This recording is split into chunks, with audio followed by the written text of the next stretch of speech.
আসন্ন লোকসভা নির্বাচনকে সামনে রেখে জনগণের মধ্যে আত্মবিশ্বাস ও সাহস জোগাতে হিলি ব্লকের বিনসিরা গ্রাম পঞ্চায়েতের একাধিক সংসদে রুট মার্চ করল কেন্দ্রীয় বাহিনী। নেতৃত্বে ছিলেন হিলি পুলিশের এএসআই গণেশ চন্দ্র সরকার। শুক্রবার বিকেল 4টে নাগাদ ভিনসিরা গ্রাম পঞ্চায়েতের বিনসিরা পূর্ব মোস্তাফাপুর শ্রীকৃষ্ণপুর এলাকায় রুট মার্চ করে কেন্দ্রীয় বাহিনী। পাশাপাশি এদিন জনগণের মধ্যে আত্মবিশ্বাস জাগাতে সরাসরি তাদের বিভিন্ন সমস্যার কথা শোনেন ও বার্তালাপ করেন এএসআই গণেশ চন্দ্র সরকার। প্রশাসনের এমন পদক্ষেপকে সাধুবাদ জানিয়েছে সর্বস্তরের জনগণ।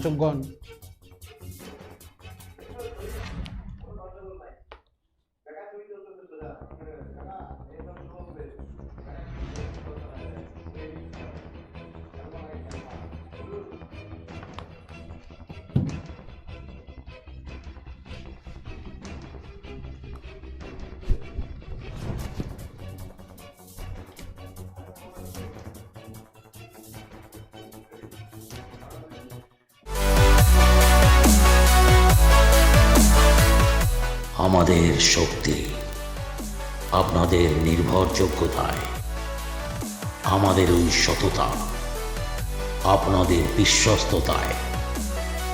আমাদের প্রত্যেকটি গ্রহরত্ন পরীক্ষিত এবং কার্যকারী।